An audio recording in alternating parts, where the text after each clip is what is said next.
লোকসভা নির্বাচন চলছে জোর কদমে প্রচার। এরই মধ্যে দেশের টপ গেমারদের সঙ্গে দেখা করলেন প্রধানমন্ত্রী নরেন্দ্র মোদী।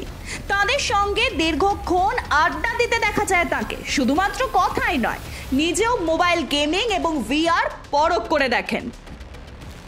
লোকসভা ভোট নিয়ে যখন গোটা দেশের তাবর রাজনীতিকরা নিজেদের প্রচার নিয়ে ব্যস্ত, তখন মোদী এই আলোচনার মাধ্যমে বুঝিয়ে দিলেন দেশের অগ্রগতি নিয়ে তিনি কতটা চিন্তিত।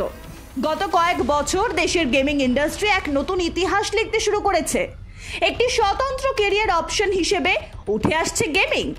বাইরে থেকে দেখলে যে কেউ ভাবতেই পারে আর এমন কি, কম্পিউটার কিংবা মোবাইলে স্ক্রিনে বসে গেম খেলা, এ তো যে কেউ করতে পারে।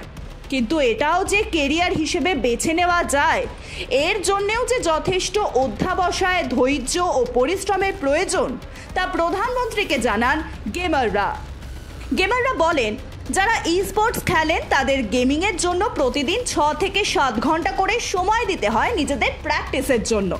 আর যারা গেমিং থেকে কন্টেন্ট বানান তাদের আবার দিনে শুধু 12 ঘন্টা মতো কেটে যায় গেমিং কন্টেন্ট ভাবার জন্য। তারপর ভিডিও বানানোর সময় দেখা যায় কখনো 2 মিনিটের ভিডিও হয়ে যায়, আর কখনো তা 10 দিনেও হয়ে ওঠে না। এদিকে গেমারদের সঙ্গে মোদির এই আলাপচারিতার ভিডিও প্রকাশ্যে আসার পর তার সোশ্যাল মিডিয়ায় ঝড় তুলে দিয়েছে। এমনকি মোদিকে ভিআর লাগিয়ে অনলাইন গেম খেলতেও দেখা গিয়েছে। মোবাইলের পাশাপাশি কম্পিউটারেও গেম খেলেন তিনি।